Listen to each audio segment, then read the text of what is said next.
습니다. 이제 진술인들의 진술이 모두 끝났습니다. 위원님들의 질의 순서인데 여야가 이야기하기도 했지만 오늘 질의하실 위원님들 먼저 한번 체크해보고 많으시면 일괄, 그렇지 않으면 좀 일부 위원님들 하시고 오전에 끝내는 형태로 가고자 합니다. 예, 질의하시고자 하는 위원님들 계십니까? 예, 국민의힘은 다 하시고, 예, 더불어민주당은 네, 들으셨어요. 그럼 더불어민주당도 다 하셔야겠네요. 그러면 3분으로 하겠습니다. 다 하실 경우에 3분으로 하자고 했고요. 그리고 더 이어나가는 것은 정리하셔야 오전 중일 것 같고요. 법안 심사를 할 때 집중적으로 하시면 될 것 같다, 이렇게 말씀드리겠습니다. 그럼 순서를 그대로 좀 주시겠습니까? 네. 네. 네, 네, 네. 이게 지난번에 했던 다음 버전입니까? 네.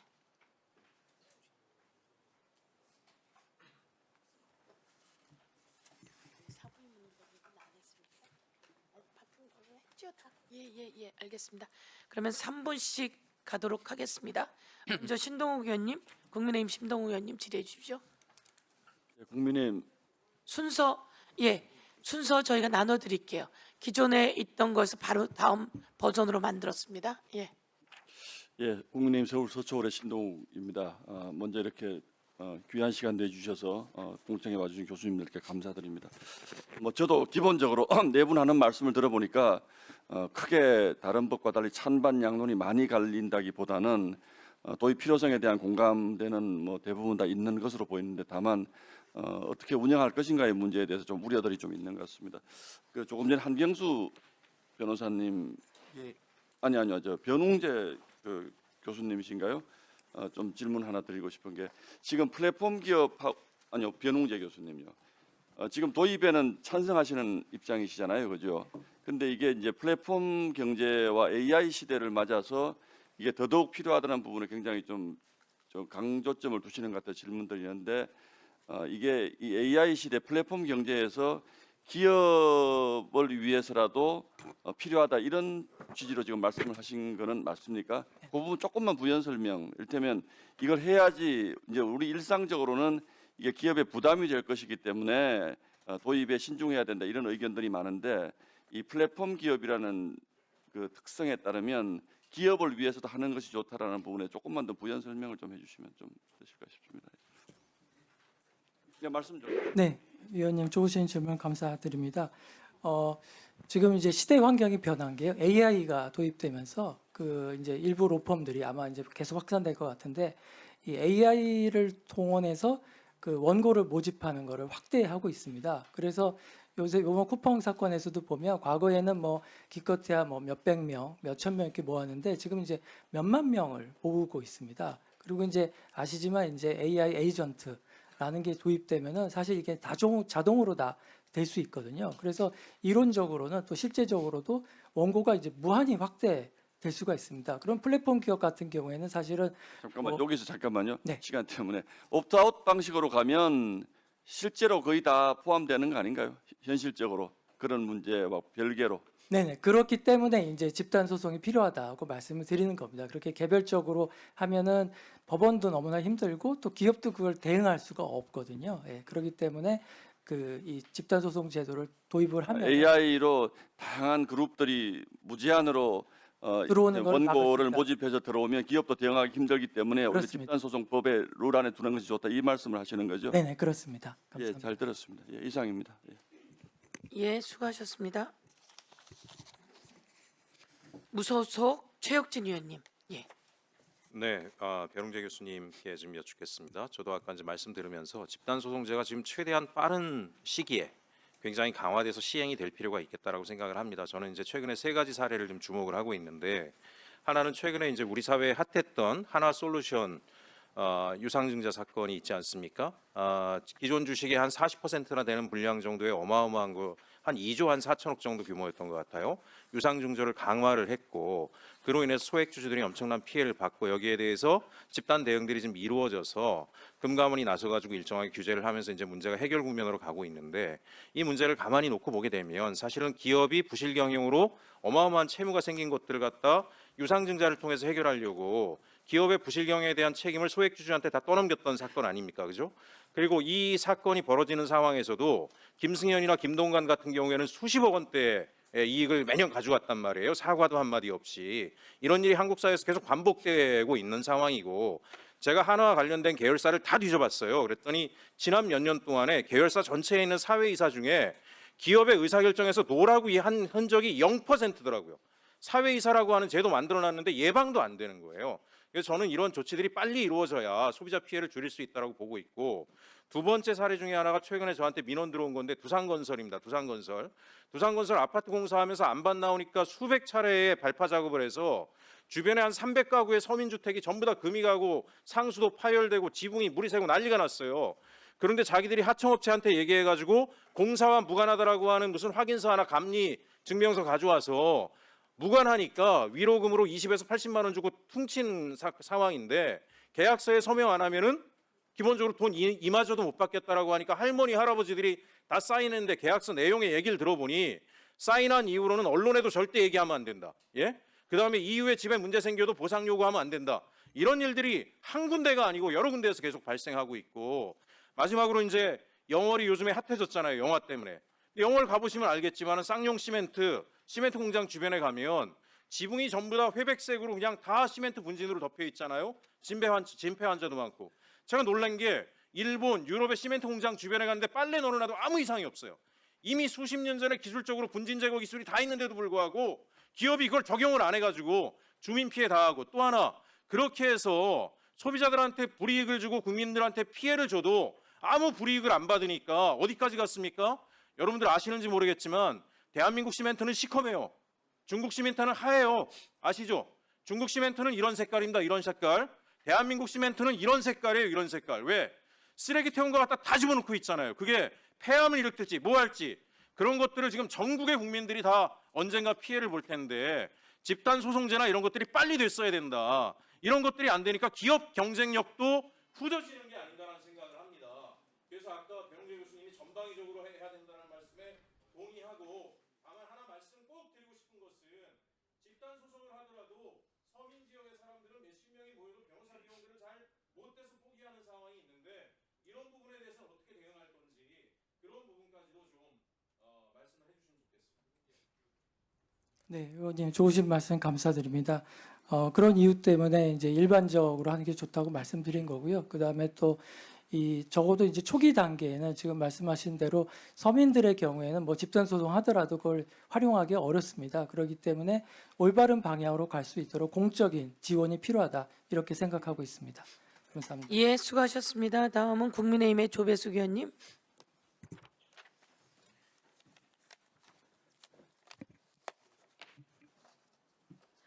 네, 조배숙 의원입니다.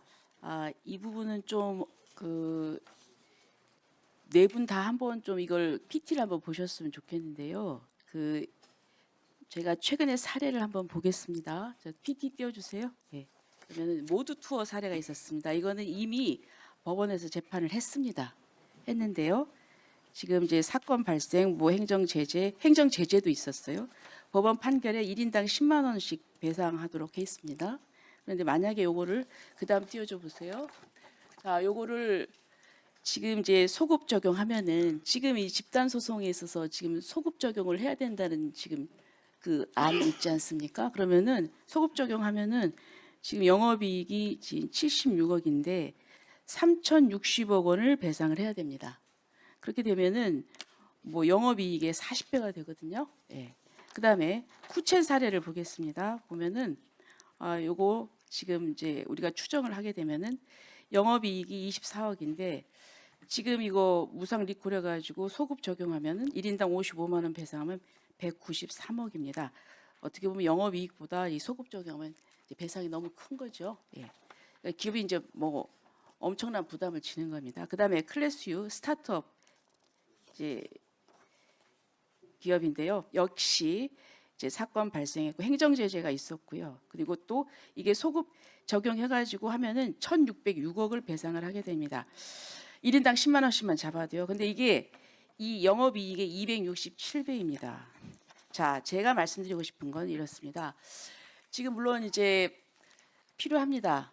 필요한데 우리 변웅재 교수님 잠깐 변웅재 교수님께 이게 필요성에 대해서 저희도 인정합니다. 그런데 이제 대기업과 중소기업은 조금 이게 다른 것 같습니다. 대기업은 이런 그 피해나 이런 부분에서 감당할 능력이 있어요. 하지만 이 중소기업 같은 경우에는 굉장히 취약합니다. 망합니다. 그러면 우리가 이 부분을 좀 어느 정도 차등을 둬야 되는 것이 아닌가 이런 생각이 들고요. 저는 이런 것 때문에 지금 독일, 프랑스, 일본 이렇게 대륙법계 국가들이 그 일반적으로 인정하지 않고 제한적으로만 허용합니다. 그 이유가 이게 지금 행정적인 규제도 하거든요. 과태료나 뭐 이런 것도 하고 또 형사 처벌도 해요. 또 민사 책임도 있고 그래서 이것을 제한적으로 허용하는데 거기에다 플러스 이런 중소기업 같은 경우는 치명적이기 때문에 그렇습니다. 자, 그래서 이렇게 이런 경우에 피해 구제라는 이유로 소급 입법을 그 원칙을 그 헌법상 소급 입법 금지인데 그거를 깨고 이렇게 그 적용한다는 것이 저는 과연 이게 분쟁도 해결하고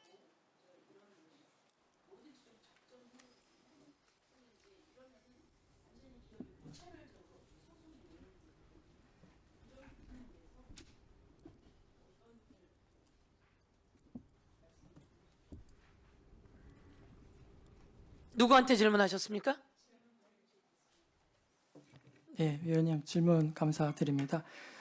말씀하신 거 잘 이해하고 있고요. 그래서 그 제가 말씀드린 것 중에 보면 이제 이게 분쟁 조정과 좀 연계될 필요가 있다고 생각을 하는 게 이제 이런 부분들입니다. 왜냐하면은 사실은 뭐 우리 소비자들 또 일반 피해자들도 뭐 그것 때문에 기업이 망하기를 원하는 데는 없을 겁니다. 그렇기 때문에 분쟁 조정 제도 제가 이제 해보면은 그 기업의 이제 상황 이런 것들을 고려해서 적정하게 그 배상액을 산정을 하거든요. 그렇기 때문에 이거는 이제 조정과 연계되는 게 필요하다고 생각을 하고요. 그 다음에 이제 소급 저 중소기업에 대한 이런 부분들은 사실은 입법 정책적으로 그거는 고려하실 수 있다고 생각을 합니다. 그거는 충분히 고려하실 수 있다고 생각을 하고요. 그 다음에 소급표 같은 경우에도 뭐 이게 절차법이기 때문에 사실 뭐 소급표라고 말하기는 좀 어렵습니다만은 이것도 마찬가지로 그 기업에 주는 부담을 고려하셔가지고 일정 시간 제한을 두실 수도 있고요. 특히 이제 제가 보니까 이제 법안 중에 보니까 손해배상액 산정과 관련된 조항이 있더라고요. 근데 요거는 이제 그 실체법적인 거거든요. 그렇기 때문에 어느 그 법안에도 나와 있는데 그거는 이제 소급 적용이 되지 않도록 따로 빼는 이런 또 그 필요도 있다 이렇게 생각을 합니다. 그래서 그거는 말씀하신 대로 좀 구체적인 사안에 따라서 다를 수 있다 이렇게 보고 있습니다. 예, 시간이 다음 분들이 계셔서 예.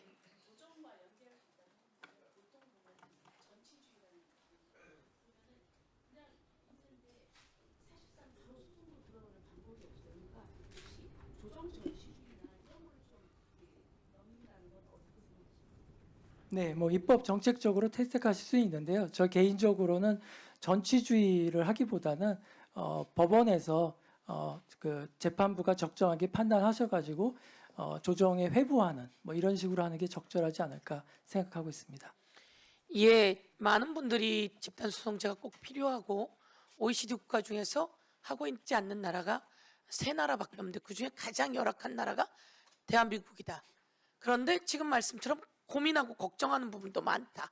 이걸 구체적으로 일정한 금액을 신탁 금액을 내놓고 거기에 맞춰서 나누는 방식도 취한다든지 이렇게 있는 것 같은데 이런 여러 가지 대안들을 좀 이 과정 속에서 만들어내고 그래서 기업도 소비자도 그리고 나라도 모두 윈윈하는 정책을 이번 기회에 만들면 좋겠습니다.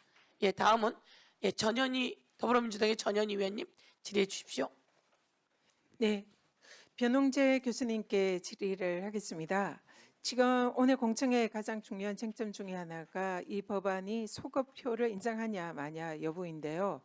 원칙적으로 진정 소급표를 인정하는 것은 입법적으로도 어렵다. 저는 개인적으로 그렇게 생각을 하고 있습니다. 그렇지만 다만 사실관계와 법률관계가 현재까지도 종료되지 않은 부진정 소급표의 경우에는 인정하는 것이 필요하지 않나.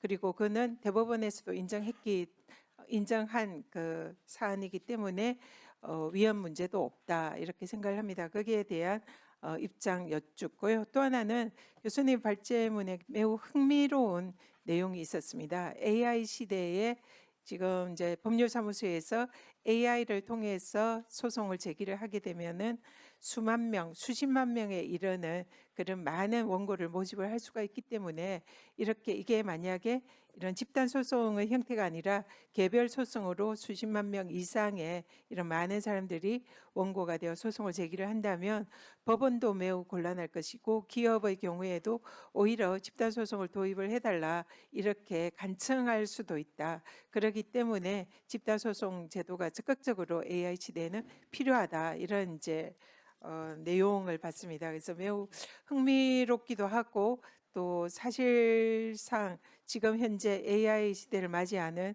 대한민국에서 이런 부분이 입법에 고려될 필요가 있다 이런 이제 생각이 듭니다. 그래서 이 부분에 관해서 좀 더 교수님 구체적인 말씀을 좀 묻고 싶고요.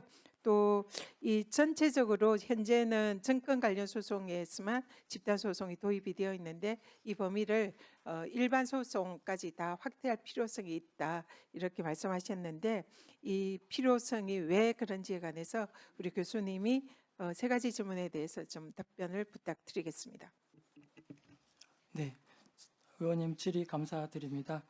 먼저 소급 적용에 대해서 말씀드리면은 이게 절차법이기 때문에 사실은 뭐 소급 적용이라는 말 자체가 사실은 맞지 않다고 생각을 합니다. 그리고 이제 신뢰보호라는 얘기를 하시는데 사실은 이제 원래 책임을 져야 되는 건데 그 집단소송 제도가 없기 때문에 책임을 질 가능성이 좀 적다라는 게 이제 신뢰라면은 그러한 신뢰는 사실은 보호할 가치가 없는 신뢰가 아닌가라는 생각을 하고 있습니다. 다만 이제 말씀드린 대로 또 기업들의 실제적인 부담을 고려해서 입법 정책적으로 일정한 기간적, 시간적 제한을 두는 것은 가능하다고 생각합니다. 그렇다면은 우리 사회에서 이런 집단적 피해에 대한 조치가 필요하다, 책임이 필요하다라는 그 인식이 확산된 그런 시점, 그러니까 예를 들면은 머지포인트 사건이라든가 티모이프 사건 이때쯤 예, 네네. 예. 그때쯤이 좋지 않을까 생각을 하고요. 그다음에 다만 이제 말씀드린 대로 조항에 보면 이제 손해배상액 산정에 관한 특례 조항이 있습니다. 이 부분은 네네. 네, 알겠습니다. 죄송합니다. 예. 네네. 예, 예, 예. 찬성합니다. 그다음에 이제 말씀드린 대로 AI 시대에는 정말 저희가 예상할 수 없는 일이 발생을 하고 이거는 이제 제가 실제로 목격한 겁니다. 이 AI 회사들이 법률사무소들과 결합을 해가지고 이렇게 대규모 소송을 할 수 있는 그런 시스템을 구축하고 있습니다. 그래서 만약에 이 법이 통과가 안 되면은 오히려 그게 더 빨리 갈 수가 있고 그러면은 제가 이게 도대체 우리가 감당할 수 있는 것인가라는 그런 고민이 들기 시작했습니다. 위원님 세 번째가 죄송합니다. 증권에만 네네. 예, 예. 일반 소송 확대 부분도 말씀드리면은 지금은 이제 이 분쟁 자체가 아주 다양하고 복합적으로 일어나고 있습니다. 그렇기 때문에 이걸 인위적으로 이제 막게 되면은 저도 이제 집단 분쟁 조정을 하다 보면은 이 법률 적용은 사실은 수시로 바뀔 수가 있습니다. 그런데 이거를 특정 법률에 맞추다 보면은 사실은 사실관계가 왜곡될 수 있다. 이 부분이 저는 중요하다고 생각합니다. 우리가 사실은 정확하게 인정을 해야 되는데 법률에 따라서 법률적인 제한 때문에 사실 왜곡되는 이 부분은 막아야 되기 때문에 일반적 적용이 중요하다 이렇게 생각합니다. 예, 수고하셨습니다. 다음은 윤상현 의원님 질의해 주십시오. 국민의힘의 윤상현 의원님. 이 집단소송법 논의가 이 건물사를 타게 된 배경이 SK텔레콤 또 쿠팡의 개인정보 유출에서 비롯된 것 같고요. 일단 저희가 증권 분야에서 20년 전부터 집단소송제를 허용해 왔는데 이것을 이제는 개인정보보호뿐만 아니라 제조까지 확장시키자. 그래서 기본적으로 입법 취지에 대해서는 동의를 합니다만 단계적인 적용을 해야 되지 않을까. 여러 의원님들께서 계속 질의하는 것 중에 14건의 이 법안 중에 눈에 띄는 게 소급 적용입니다. 소급. 우리가 법 상식적으로 알고 있는 소급 적용이라는 것은 헌법상 신뢰 보호 원칙에 반하고 법의 어떤 예측 가능성 또 안정성에 위배된다라고 해서 이제 반대를 하고 있는데 이 기업 입장에서 한번 생각해 보시면 어떨까? 기업하는 사람들은 이 경영하는 게 리스크 그 자체입니다. 투자를 해도 리스크고. 그런데 만약에 집단소송법을 해서 소급 적용까지 들어오면은 묻지마 소송 리스크까지 짊어지게 된다.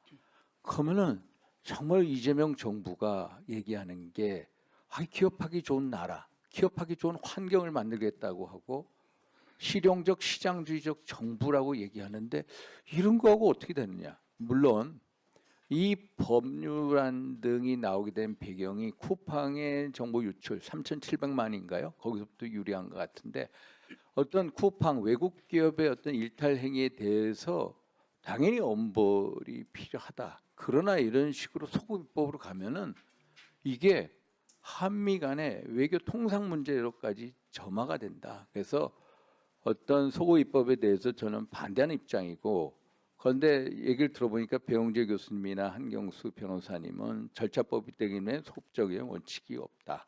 또 소멸시효가 끝나지 않은 거에 대해서는 뭐 부진정 소급이 가능하다 이런 식의 말씀하시는데 그러면 저는 권용수 교수님하고 최경진 교수님 두 분은 소급 자체를 반대하시죠. 이 두 분이 말씀하시는 거에 대해서 한번 반박을 한번 해주십사.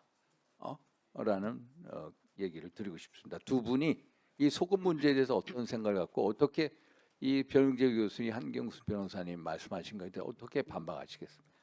예, 이상입니다. 제가 먼저 말씀드리겠습니다. 좋은 질문 감사드립니다. 사실 이제 진정소급 입법과 불인정소급 입법에 대한 법원의 또 헌법재판소의 입장은 확실한 것 같습니다. 절차법의 경우에 소급이 가능하다라는 것도 저는 이제 당연히 찬성하는데요. 문제는 제가 본 어떤 문헌에서도 집단소송법을 순수 절차법으로 보는 건 아닌 것 같습니다. 왜냐하면 집단소송법이 도입됨으로 인해 가지고 실제로 실체법상 영향을 굉장히 큽니다. 그렇기 때문에 이것을 순수하게 절차법으로 바라보는 것은 조금 위험한 것 같고요. 또 하나는 아까 한 달에 말씀드리긴 했는데 헌법재판소와 대법원이 명확하게 이제 말한 거는 사실관계가 지금까지 지속되거나 법 시행 이후에 그리고 또는 새로운 요건 사실이 생겨났을 때의 얘기인데요.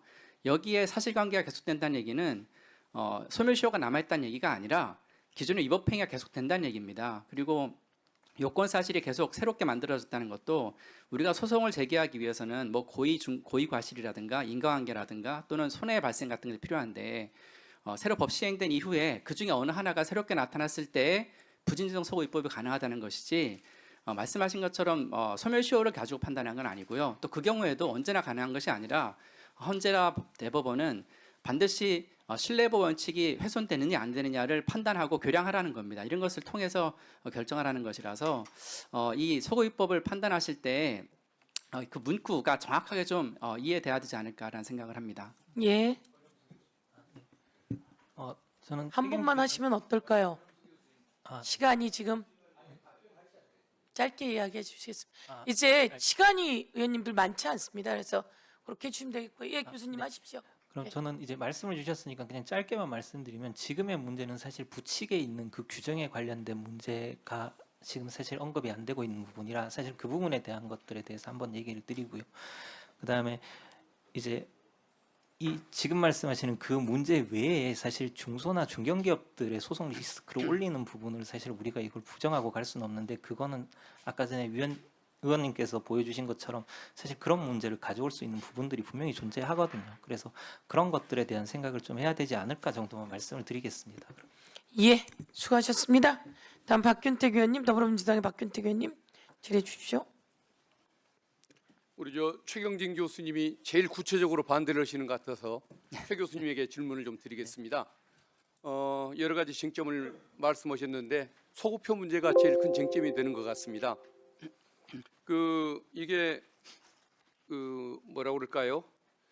아무리 과거 사건에 적용한다고 할지라도 새로운 소송에 대해서 새로운 법을 적용하는데 새로운 소송에 새로운 소송법을 적용하는 것을 두고 소급표라고 할 수가 있는지 저는 기본적으로 의문입니다.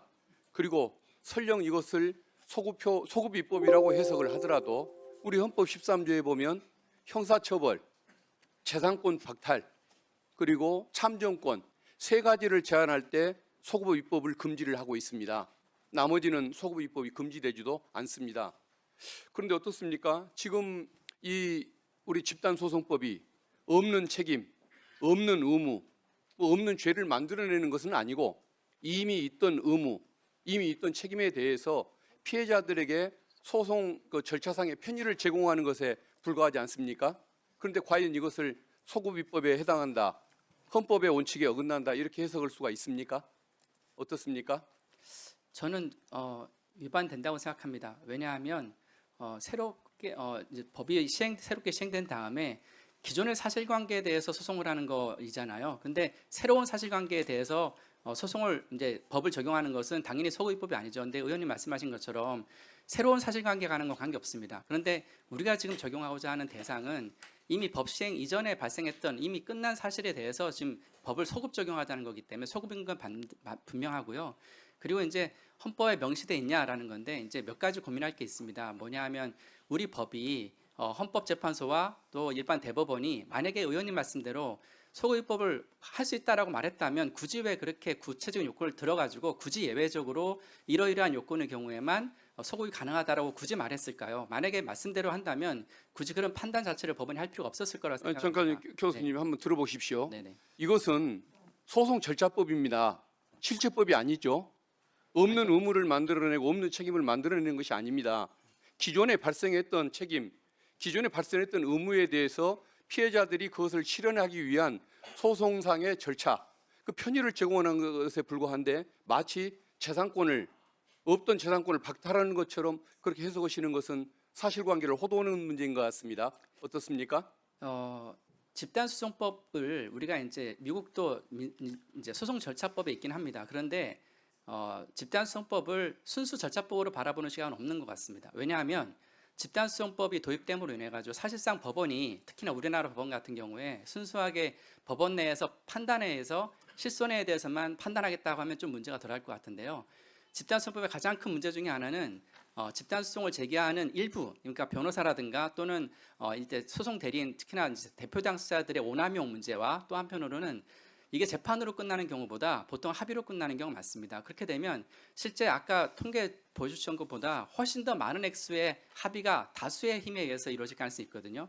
저는 사실 민사제재와 형사제재, 행정제재 다 통합해가지고 봤을 때 실제 사업자가 위법행위를 했다고 그러면 저는 손해배상에서 망할 수도 있다고 생각합니다. 그런데 문제는 이게 2중, 3중 처벌이 되면 안 되는 것이거든요. 그런데 이 집단소송이라는 제도가 물론 말씀하신 것처럼 기존에 이미 발생되어진 어떤 사실에 대한 손해배상 청구권을 행사하는 건 맞습니다. 그런데 실제로 이 집단소송이 도입됨으로 인해서 그 실제 다수의 힘에 의해서 이 어떻게 보면 협상의 우위가 생겨나는 거거든요. 그러면 법원의 판단으로만 엄격하게 한다고 하면 문제가 안 되겠지만 다양한 합의라든가 기타 방법에 의해서 이루어질 수 있기 때문에 실제로는 미국도 아시다시피 합의에서 굉장히 많이 이루어지고 더 많은 천문학적 액수가 합의가 되거든요. 근데 이러한 것이 과연 적절한지에 대한 고민은 필요할 것 같습니다. 네, 수고하셨습니다.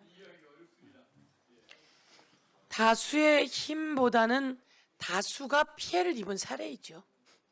그러니까 다수의 힘에 의해서 기업이 어떻게 되느냐의 관점보다는 다수가 피해를 입었고 말씀처럼 기업도 살아야 하지만 다수에게 엄청난 피해를 입었다면 기업도 감수해야 될 게 있는 거고 다수의 피해자가 누구를 어떻게 하기 위한 것이 아니라 향후에 이런 일도 일어나지 않게 다수의 피해자의 피해를 어떻게 해결할 거냐라고 하는 의미 그러면서 또한 기업도 잘못한 게 있으면 그거에 대한 책임을 지고 그러나 과한 그 피해가 기업에 가지 않게 하자 이런 취지이신 거죠? 맞습니다. 네. 그런 취지이신 거지 네. 다수의 피해자가 그 피해를 보상받을 수 있게는 해야 된다. 이건 맞는 것이고요.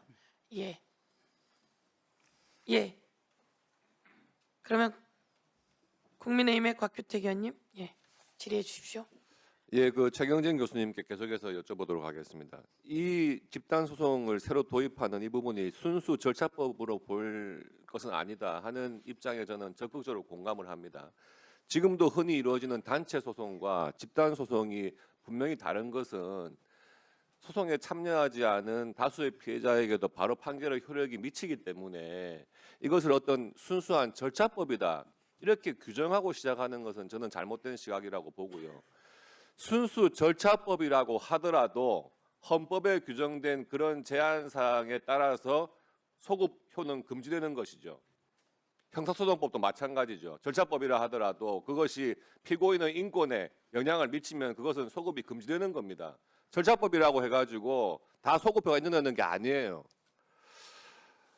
지금 우리가 2004년에 증권 관련 집단소송법이 들어올 때도 소급해서 적용하지 않는다고 했었고요. 또 지금 그 교수님께서 쓰신 이 자료에 보면 2018년에 징벌적 손해배상 확대한 하도급법, 또 법정 손해배상을 새로 도입한 신용정보법, 개인정보보호법 이런 거에도 다 소급 적용은 하지 않는다고 했었습니다. 유독 집단소송법에만 저는 소급효를 인정해야 한다는 것은 특정 기업만을 지금 자꾸 생각을 해가지고 그 기업에게 집단소송의 맛을 한번 보여줘야 된다. 저는 이런 생각에서 기인한 거라고 보여집니다.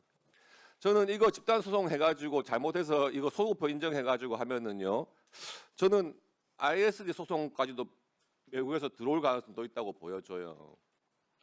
그래서 이거를 지금 뭐 학문적으로 논리적으로 말할 것이 아니고 교수님께서 보기에 소급효를 인정했을 때 정말 생길 수 있는 문제, 기업에서 과거에 이런 소송이 있었는데 이것이 지금 소급효를 인정하게 되면은 다시 이게 법적 분쟁으로 갈 수 있는 이런 사안들에 대해 가지고 좀 구체적인 기업 측의 우려를 혹시 아신다면 좀 말씀해 주시면 감사하겠습니다.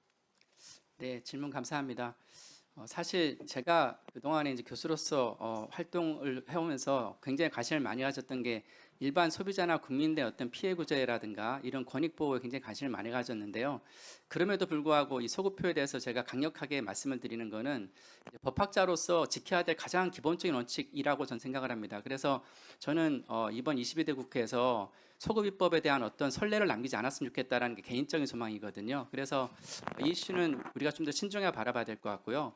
현실적인 문제를 질문을 주셨는데 당연히 이제 이 집단소송제를 도입하여가지고 소급효를 인정하게 되면 사실 대중소기업 관계없이 기존에 물론 잘못했으면 책임을 져야 되지만 그 잘못한 걸 굉장히 많을 수 있거든요. 그런데 그거를 우리가 기존 제도에 의해서 할 수 있는 것을 넘어서 가지고 소급효를 인정했을 때에는 사실 우리가 해외에서 봤을 때 가장 큰 문제 중에 하나가 바로 집단소송 제도의 오남용입니다. 근데 이 오남용을 아까 변 교수님 말씀하셨지만 사실 주로 모으는 분들이 계시거든요. 물론 그런 분들에 의해서 이 제도가 발전하는 면도 있겠지만 이분들에 의해서 기획소송이 오남용되거나 만발하기도 합니다. 미국에서 가장 큰 걱정거리가 그거거든요. 이거를 해결하지 않으면 사실 중소기업 같은 경우는 아까 여러분 말씀하신 것처럼 실제로 법률적으로 대응할 수 있는 힘이 없습니다. 그러면 실제로 잘잘못을 따지기 전에 이미 그 기업이 활동이 힘들어집니다. 그리고 나아가서 외국계에서 만약에 국내에 투자를 하고자 할 경우에도 우리가 이러한 이중 삼중의 어떤 제재적인 성격이 가중된다면 그리고 그거로 인해서 기업 활동이 어려워진다면 투자도 어려워질 뿐만 아니라 실제로 기존의 어떤 소급효에서 새롭게 생겨난 소송에 대해서 미국이나 해외에서 IST 같은 그런 국제 투자 소송을 할 수 있는 여지는 저는 충분하다고 생각을 합니다. 예, 수고하셨습니다. 다음은 더불어민주당의 김동화 의원님. 네, 소급효를 얘기하는데 중소기업이 뭐 피해를 보니 많이 그리고 외국 기업의 향후 투자가 어렵다는 저는 잘 이해가 안 된다는 생각이 들고요. 우리 한경수 변호사님께 질의하겠습니다. 자, 실체법이면 실체법이고 절차법이면 절차법이지 이거는 뭐 실체법도 아니고 절차법도 아니고 지금 얘기하는 게 잘 저는 이해가 안 되는데 이미 이 집단소송법은 소급효를 적용하더라도 이미 실체법적으로 손해배상 책임이 생긴 그러니까 손해배상 책임을 부담하게 된 기업에 대해서 소송을 하는 거기 때문에 새로운 실체적 그 기업에 대해서 손해배상액이 증가하거나 아니면 없던 손해가 생기거나 이런 부분이 아니지 않습니까? 예, 그렇습니다. 그렇다면 지금 소송 절차상으로 사실은 모든 그 일반 소액 피해자들이 다수가 소송 원고로 참여해서 소송을 제기한다라면 다 손해배상을 받을 수 있는 사안인 거죠. 예, 그렇습니다. 그럼에도 불구하고 일반 원고들이 그 개개인들이 한 명 한 명 도장을 찍어가고 한 명 한 명 변호인 선임서를 선임 계약을 체결하고 하는 이 번거로움을 덜어주기 위해서 집단 소송이라는 이 절차를 수월하게 해주는 거지 않습니까? 예, 그렇습니다. 그러면 실체적으로 손해배상 책임이 기업에서 발생했다. 그래서 배상 책임을 부담한다. 이거에 대해서는 달라지는 게 전혀 없다라고 생각되는데 우리 변호사님 생각은 어떠신가요? 예, 일단 이 집단소송법의 목적에 보시면은 있고, 그리고 이 집단소송법은 그냥 민사소송법의 특례법이기 때문에 어떤 실체법적인 요소가 없고요. 원칙적으로는 민사소송법이 적용이 되지만 일정한 요건, 대부분이 일단 50인 이상, 그리고 주요한 사실상 뭐 법상 뭐 이런 공통점이 있는 경우에 이렇게 예외적으로 이러한 요건을 충족했을 때만 집단소송법의 대상이 되기 때문에 이 뭐 실체법적인 요소를 갖는다라고 하는 거는 어렵습니다. 다만 이게 사후적으로 봤을 때 지금은 개별적으로 판결을 얻어서 집행을 해야지만 되는 거를 옵트아웃 방식으로 모든 피해자가 재외 신고를 하지 않은 모든 피해자가 일률적으로 배상을 받을 수 있도록 한다라는 점에서 차이를 가질 수는 있지만 그걸 가지고서 실체법적 요소라고 네. 보기가 어렵고, 그리고 한 가지 더 말씀을 드린다면 제가 추가로 잠깐만 짧게 하고 좀 답변해 주시면 좋을 것 같습니다. 아까 뭐 다른 교수님께서 말씀하실 때 주주와 근로자의 뭐 신뢰보호를 얘기하는데 이게 사실은 회사의 불법 행위로 인해서 손해배상 책임을 부담함에도 불구하고 절차가 너무 복잡하기 때문에 안 했던 것을 이걸 보호해 주는 예, 그 주주와 뭐 근로자, 노동자들이 예상 외에 어떤 간접적인 뭐 충격을 받거나 이럴 수는 있겠지만 그것이 과연 법적으로 보호받아야 할 이익이라고 보기는 어렵지 않나. 어떻게 보면은 법률적으로 따진다면 그거는 사실상 이익 또는 반사적 이익 뭐 이런 정도로 해석이 될 수 있을 것으로 보이고요.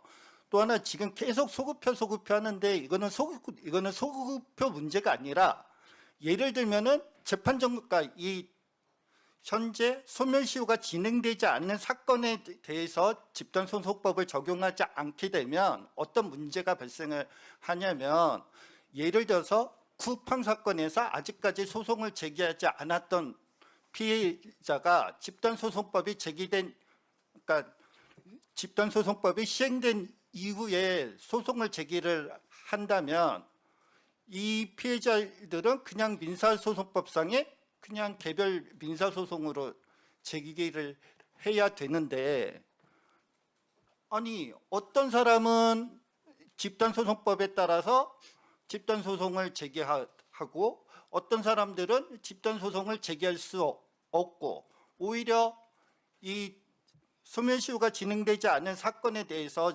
집단소송법이 적용되지 않도록 한다면은 절차적인 측면에서 재판 청구권을 침해하는 그런 문제가 발생할 수도 있다고 생각합니다. 예, 수고하셨습니다. 조국 혁신당의 박은정 의원님 질의해 주십시오. 네, 한 교수님한테 계속해서 좀 여쭤보겠습니다.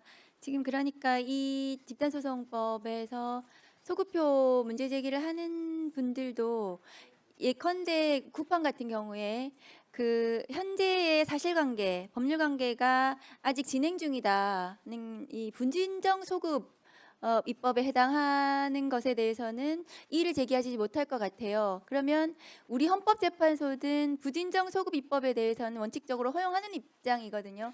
맞지 않습니까, 한 교수님? 예, 그렇습니다. 그러면은 지금 쿠팡 같은 경우에 작년 11월에 개인정보 유출이 그 피해가 발생했는데 이 회사가 2024년 기준으로 영업이익이 매출이 38조 2,988억이거든요.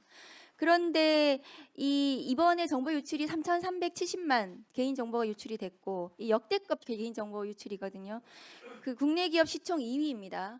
그럼 이 쿠팡에 대해서 그러면 피해자들은 어떤 식으로든 소송을 해야 되는 상황이에요. 사실은 지금 이게. 근데 남소 우려를 지금 이제 권영수 교수님하고 말씀하셨는데 이 법에 우리 소송 허가 제도를 넣어놨습니다. 그래서 법원이 이 소송을 허가할 수 있도록 심사를 꼼꼼히 해서 그런 남소 우려 부분에 대해서는 조금은 이 제도적 장치를 마련했다고 저는 생각을 하거든요.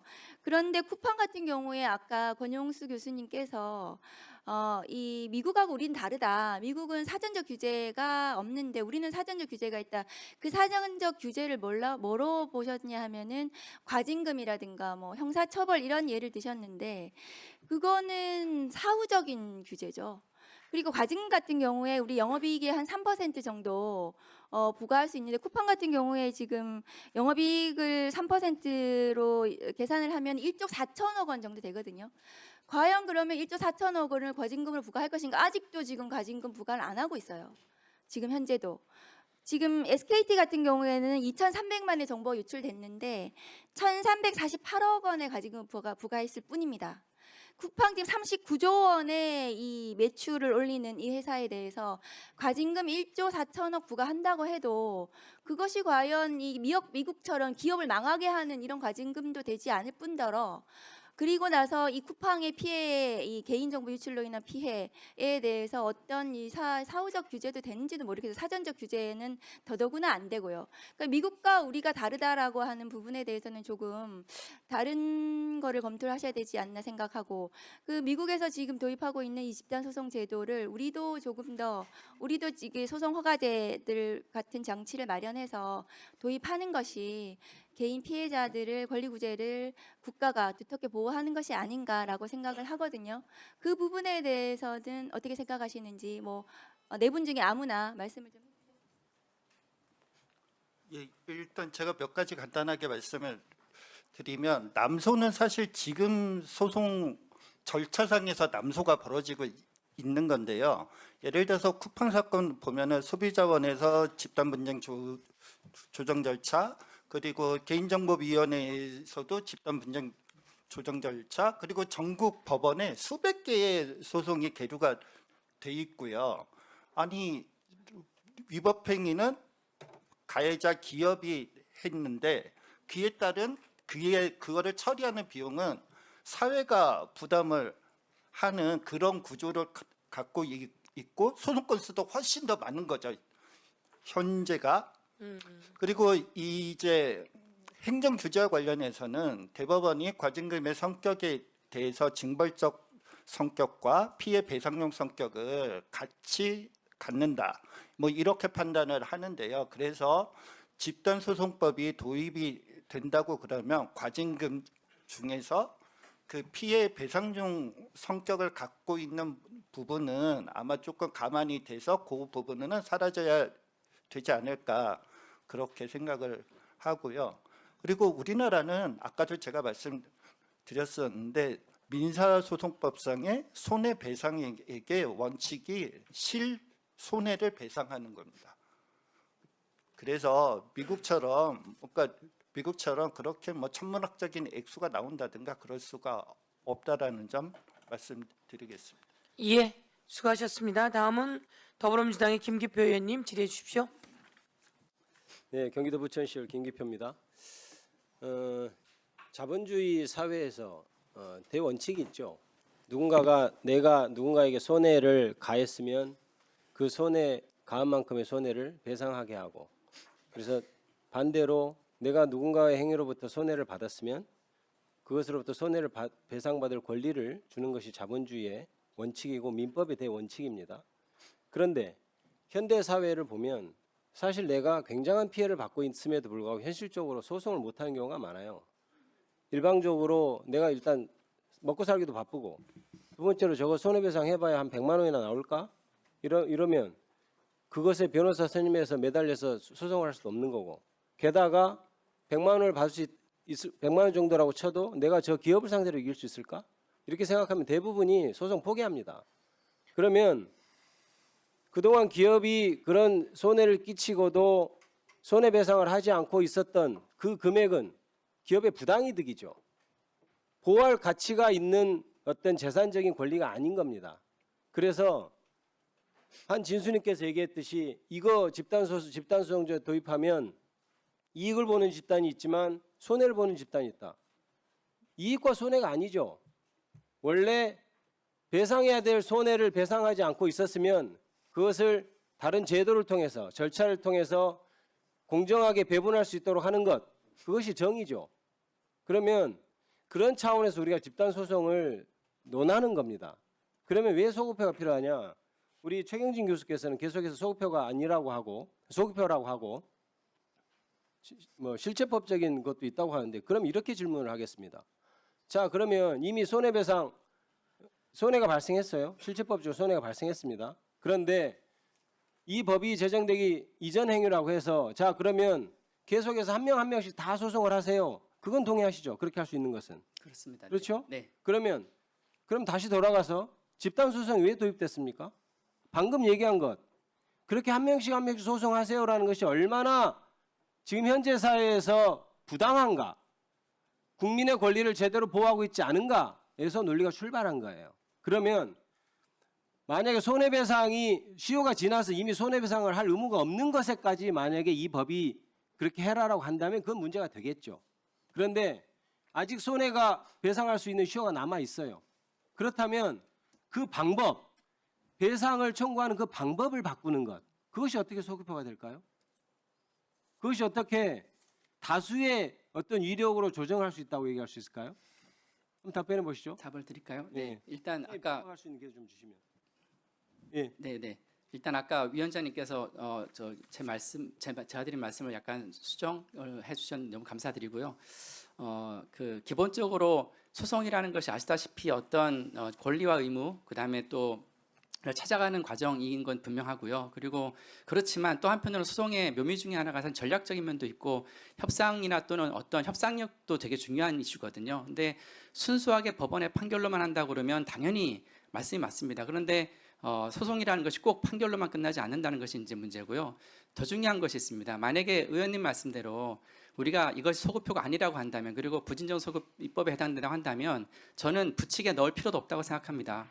부칙에 만약 넣으시겠다면 그거는 분명히 스스로 문제가 있다고 인정하시는 거거든요. 기존에 어떤 법에서도 소급 입법을 하고자 할 경우에 이런 경우에는 특히나 국민의 재산권에 대한 이슈는 분명히 법인도 포함됩니다. 그러면 우리가 저는 사실 기본적인 입장은 똑같아요. 저는 앞으로 장래에 향해서 만약에 그 피해를 줬다 하면 저는 그 기업은 충분히 망할 수 있다고 생각합니다. 손해배상을 통해서. 하지만 그거는 법리적인 관점에서 소급을 하고 싶다고 하시면 저는 부칙에 넣어야 되고, 부칙에 넣는다는 자체가 저는 그게 이것이 뭔가 원칙과 위배되는 거 아닌가라는 것을 방증해 주는 것이라고 생각하기 때문에 저는 법학자의 관점에서 말씀드렸습니다. 네.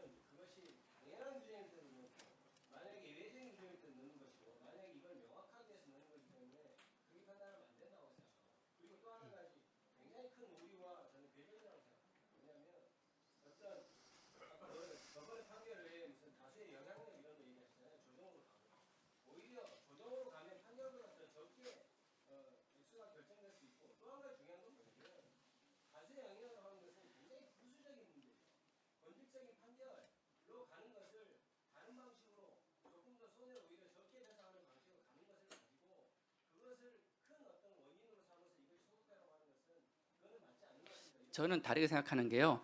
집단소송을 우선 도입하는 이유가 잠깐 이제 여기서 정리하고요. 또 다른 분들이 다른 분의 시간을 조금 보시고 전체 하시고 나중에 꼭 뭐 이러면 다시 한번 하고요.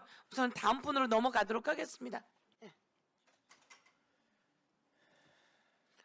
다음은 국민의힘의 나경원 의원님 질의해 주세요. 네, 집단 소송 도입해야 되는 부분이 있습니다. 그런데 이제 지금 민주당 의원님들 말씀하시는 거 보면 굉장히 이 타겟이 쿠팡 아닌가. 그래서 결국 집단소송법을 도입하면서 이 손해배상 여러 가지 이 소급표 문제가 소급표를 도입하자는 것 아닌가 이렇게 보입니다. 그래서 저희가 걱정하는 부분입니다. 집단 소송을 도입함에 있어서 이것이 결국 소비자, 피해자의 어떤 이익 그리고 주주, 근로자의 이익 부분을 우리가 같이 봐야 될 부분이 있고 이것을 한꺼번에 강력한 집단 소송을 도입할 것이냐 미국처럼 아니면 한국형 단계적 도입을 할 것이냐 그리고 기존의 많은 행정 조정 제도와의 이런 우리가 조화는 어떻게 이루어질 것이냐 이런 부분을 같이 저는 통합해서 생각해야 된다. 특히 이 법이 이 쿠팡을 겨냥하면서 이 소급표를 무분별하게 인정했을 때는 지금 외교적인 이슈까지 비화할 수 있다는 점에 대한 우려를 깊이 드립니다. 먼저 최경진 그 참고인과 그리고 진술인과 권영수 진술인에게 질문하겠는데요. 지금 이제 이 소급표 문제하고 소멸시효 문제를 지금 저는 전혀 다른 제도를 섞어서 자꾸 얘기한다 봅니다. 소멸시효라는 것은 권리에 잠자는 자는 보호하지 않는다. 그래서 이 소멸시효 기간 안에 늘 두고 스스로 권리를 행사할 수 있는 기회가 있었음에도 불구하고 권리를 행사할 수 없을 때는 행사하지 않을 때는 더 이상 인정하지 않는 거고 소급표는 중대한 공익상의 이유가 있을 때 예외적으로 인정하는 것 아닙니까? 그래서 이게 10년 동안 손해배상을 청구할 수 있어 하는 거하고 10년 전에 발생한 사건에 대해서 새로운 법을 적용하는 것이야. 이건 전혀 다른 제도입니다. 그런데 이 손해배상 그러니까 소급표와 소멸시효의 어떤 차이점과 이 부분에 대해서 차이점에 대해서 한번 설명해 주시고요. 그다음 두 번째는 자꾸 이걸 절차법이라고 하는데 이것은 전혀 다른 새로운 손해배상 제도라고 봅니다. 그래서 집단소송법, 그래서 소송법에서 절차법으로 오인할 수 있지만 절차법이 아니라는 부분에 대해서 다시 한번 설명해 주시면 좋겠습니다. 그리고 두 번째로는 권용수 진술인에게 말씀드리는 것은 옵트인, 옵트아웃 제도에 있어서 실질적으로 옵트아웃 제도가 강력한 구제 방법이 될 수도 있지만 오히려 기존에 이미 소송을 진행하고 있는 분들 또는 그리고 전혀 모르게 진행이 됐을 때 사실상의 이 기판력 때문에 오히려 이 손해를 볼 수 있는 부분 또 그리고 개인적으로 손해 발생의 시기라든지 손해 범위가 다른데 이 부분이 강력한 이런 옵트인 옵트아웃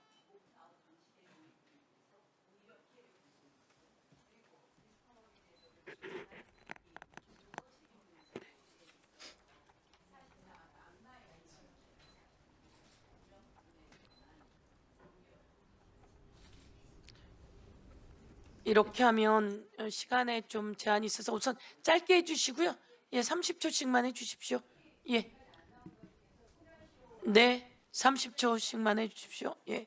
네, 소멸시효는 말씀하신 것처럼 권리 행사 기간입니다. 제척 기간 마찬가지로. 그 반면에 소급표는 법의 적용 범위 시적 적용 범위를 정하는 것이라서 두 가지는 좀 기본적으로 다른 제도이고요. 계속 말씀드렸지만 소급표를 판단할 때 있어서의 핵심은 기존의 사실관계가 계속 유지되느냐가 핵심입니다. 그런데 이거는 소멸시효는 그거나 다른 제도라서 두 개를 좀 분리해서 보실 필요가 있을 것 같습니다. 네. 네. 네, 그 옵트아웃 관련해서 이제 질문을 주셔서 말씀을 드리면 옵트아웃의 문제는 사실 당사자 의사 관련 없이 뭔가 소를 확정시키는 건데 이게 두 가지 문제인 것 같습니다. 그러니까 과거부터 많이 지적됐던 건 이제 패소한 경우에 그럼 내 의사와 관계없이 패소가 확정돼 버리는 문제가 있으니까 이건 피해자를 구제하는 면에서 부족한 면이 있는 거고요. 또 하나는 사실 이걸 승소를 한다고 그래도 사실 지금 우리는 분야하고 손해를 지금 확장시켜 놨습니다. 그러면 동일 사건이라도 이 개개인마다 손해를 산정하는 방법들은 매우 다를 것 같습니다. 그런데 이게 일률적인 기준 안에서 뭔가 확정이 된다 그러면 이걸로 뭔가 피해 구제가 되는 사람도 있지만 피해 구제가 제대로 되지 않는 사람도 있기 때문에 사실 이건 패소나 승소나 진정한 피해 구제 관점에서는 사실 매우 신중하게 검토해야 될 필요가 있다라고 말씀을 드리는 거고요.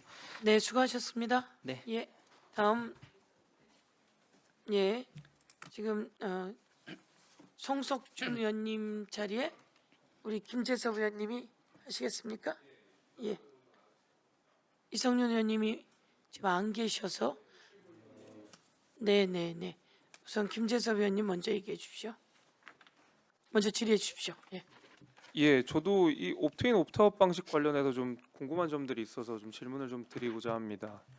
이게 그러니까 어떤 사람이 이제 소송의 대표가 되는지에 따라서 그 피해 정도라는 것이 그 대표자의 피해로 나머지 분들이 다 간주되는 그 문제가 있을 것 같아요. 앞서서 뭐 교수님께서도 말씀하셨지만은 어떤 분들은 피해를 좀 적게 봤음에도 불구하고 그 소송을 대표하는 사람보다 그 좀 뭐랄까요? 좀 적게 피해를 봤음에도 불구하고 동일하게 피해 구제를 받을 수가 있고 어떤 분들은 또 그 대표자보다 훨씬 더 많은 피해를 받았음에도 불구하고 그 대표자에 준해서 피해를 구제를 받는다 그러면 사실 이 옵트인 옵트아웃 방식, 그러니까 우리가 지금 채택하고 있는 이 방식에 대해서는 실제로 피해 구제가 대단히 어려울 수 있다. 내지는 그 어떤 피해 구제의 형평성에 있어서도 심각한 문제가 있을 수 있다. 저는 이런 우려가 일단 당장 들거든요. 그럼에도 불구하고 이렇게 이 방식을 우리가 채택해야 되는 이유, 꼭 반드시 필요한 이유가 있을까요? 뭐 아무나 말씀해 주시면 좋겠습니다. 교수님께서 앞서 교수님께서 말씀해 주시면 좋을 것 같습니다. 네, 저는 사실 이거에 대해서 부정적인 거고요. 제가 그렇죠. 이렇게 했던 그래서 것처럼 말씀드려요. 예. 미국에서도 이제 그 캠캐스트 판결을 보면 이렇게 돼 있거든요. 여기에서 나온 거 보면 이제 뭔가 반독점법 위반해가지고 이 회사가 부당하게 높은 요금을 내게 되면서 손해를 입은 거 관련해서 소송이 제기됐었는데 이거 1심, 2심과 다르게 연방대법원에서 판결을 내린 건 사실 이거 관련했을 때 고객마다 서비스 패키지도 다르고 지역 경쟁 상황도 다르고 요금 구조도 다르고 할인도 다른데 그렇죠. 이걸 집단 소송으로 하는 게 적합하겠냐? 그래서 집단 소송 관련해서 허가 불허가를 끌어낸 케이스도 있어서 사실 저는 의원님 말씀에는 좀 찬성하는 쪽에서 얘기해 주는 게 그러니까 좋을 것 이게 사실 이제 소송의 남용이라는 문제랑도 또 연결이 돼 있어서 이게 어떤 기업과 그다음에 이제 소비자의 피해 간의 균형 같은 것들을 좀 맞춰야 될 텐데 저는 옵트인 옵트아웃 방식의 그 어떤 균형점 중에 하나라고 저는 생각을 하고 있거든요. 근데 이런 식으로 뭐 무분별하게 어떤 피해 구제라는 면에 있어서 그다음에 피해자를 무한정까지는 아니지만 굉장히 많이 확대할 수 있다는 점에서 이게 소비자와 기업 간의 균형을 현저하게 깨뜨릴 수 있는 가장 핵심적인 저는 뭐 문제 조항이라고 저는 생각합니다. 나머지 교수님들은 이 부분에 대해서 어떻게 생각하시는지 뭐 좀 긍정적인 의견을 네, 갖고 한경수 계신 분들께서 교수님. 한 명만 말씀해 주시면 좋을 것 같아요. 네. 그럼에도 불구하고 이걸 해야 되는 이유가 뭔지를 알아야 될 것 같거든요.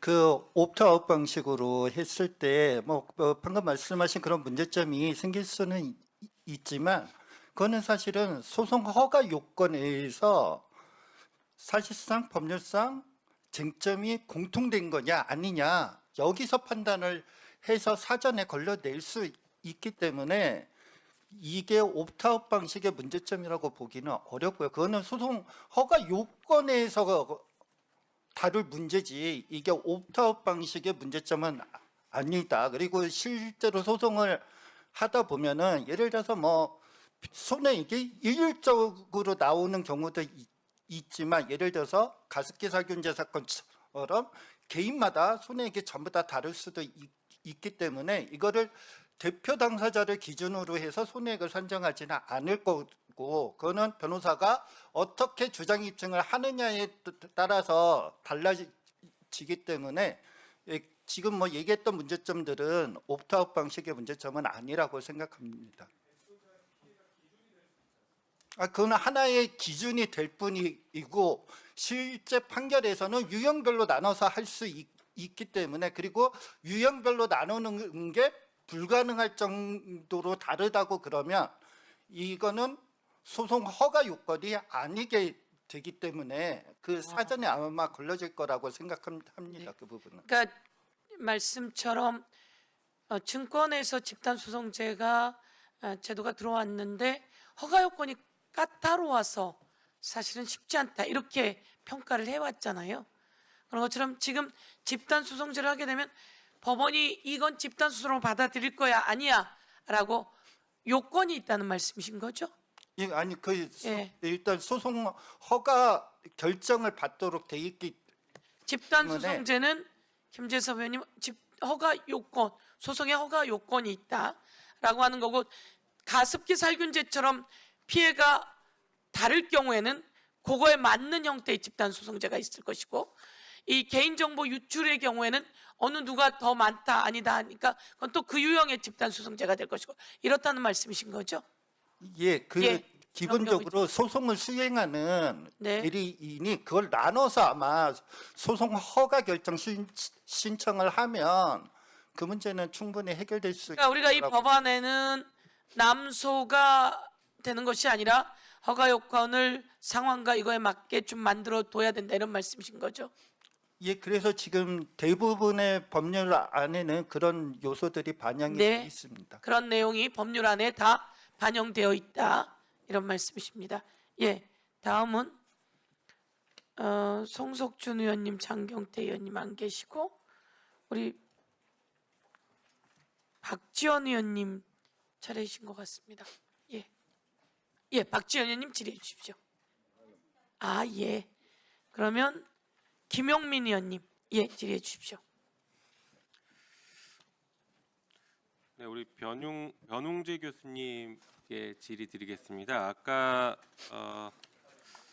발제문에 보면 많은 법률사무소들이 AI를 활용해서 대규모 원고를 모집하는 시스템을 구축할 것이다 라는 전망을 하셨습니다. 그래서 AI를 활용하게 되고 집단 소송이 아닌 방식으로 소송을 하게 되면 오히려 사법 행정이 마비가 될 것 아니냐라는 그런 전망도 하신 것 같습니다. 맞으시죠, 그 얘기가? 네, 그렇습니다. 네. 자, 저는 지금 쿠팡 피해자분들이 이 오늘 공청회를 보면서 되게 어리둥절하실 것 같아요. 수많은 쿠팡 피해자들이 발생했고 그분들이 제대로 된 사과나 피해 배상을 받지 못하고 있는 상태에서 자발적인 소송들을 하고 있는데 그런 사회적인 문제의식 때문에 이 법이 이제 논의가 됐고 시작이 됐다라고 생각하고 있는데 정작 자기들은 이 법을 통해 소송을 못한다? 자기들이 청구권이 있음에도 불구하고 소송을 못한다? 라는 논의를 여기서 하고 있다는 게 되게 어리둥절하면서도 자괴감이 들 것 같다는 생각이 듭니다. 그래서 아까 말씀하신 것처럼 실제 만약에 이 법에서 저는 뭐 이 법을 통해서 소송을 할 수 있게 만들어줘야 된다라는 입장이긴 한데 만약에 그게 관철이 안 된다고 하더라도 지금 전망하신 것처럼 AI 시스템 등을 활용해서 대규모의 소송들이 가능할 것이고 이 쿠팡 피해자들이 그런 방식을 취할 수 있을 거라고 전망하시는 겁니까? 네, 저는 개인적으로 그렇게 생각하고 있습니다. 왜냐하면 과거에는 그런 게 어려웠는데 지금은 그걸 할 수 있는 이제 기술이 갖춰지고 있고 또 원고가 많다고 해서 법원이 그거를 거부할 수도 없기 때문에 결국 그런 상황이 저는 생길 거라고 생각합니다. 그러면은 말씀하신 대로 이런 혼란을 누가 책임질 거냐는 게 있고요. 그 다음에 이제 중요한 말씀을 하셨는데 사실은 이게 소급편이 아니냐 해서 뭐 우리 최경진 교수님도 이제 신뢰 보호 얘기를 하셨는데 그럼 누구의 신뢰를 보호할 거냐가 중요합니다. 말씀하신 대로 피해를 본 분들이 내 피해가 보상을 받아야 된다라는 신뢰를 보호할 거냐 아니면은 내가 잘못을 해서 사실은 책임을 질 수 있는데 집단소송 제도가 없기 때문에 내 책임이 감소될 수 있겠구나라는 신뢰를 보호할 거냐 그럼 누구의 신뢰를 보호할 거냐를 생각을 해야 되는 거죠. 그렇다면은 내 피해가 정당한 보상을 받을 거라는 신뢰를 먼저 보호하는 게 맞다라고 생각을 합니다. 네, 중요한 말씀입니다. 자, 그리고 최경진 교수님, 이제 다른 내용인데 이게 증거 개시의 필요성을 언급하시는 교수님들이 많으신데 혹시 교수님도 증거 개시의 필요성은 있다 이렇게 보십니까? 저는 증거 개시가 반드시 필요하다고 생각합니다. 반드시 필요하다. 네. 우리 저기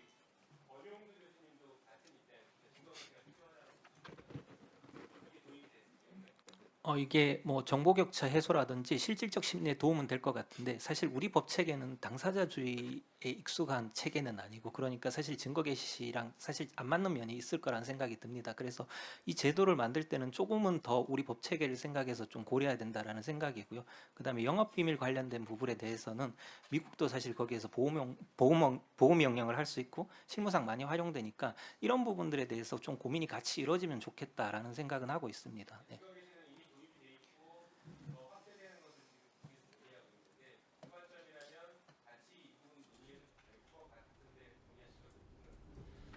네, 뭐 신중 네 그렇게 하겠습니다.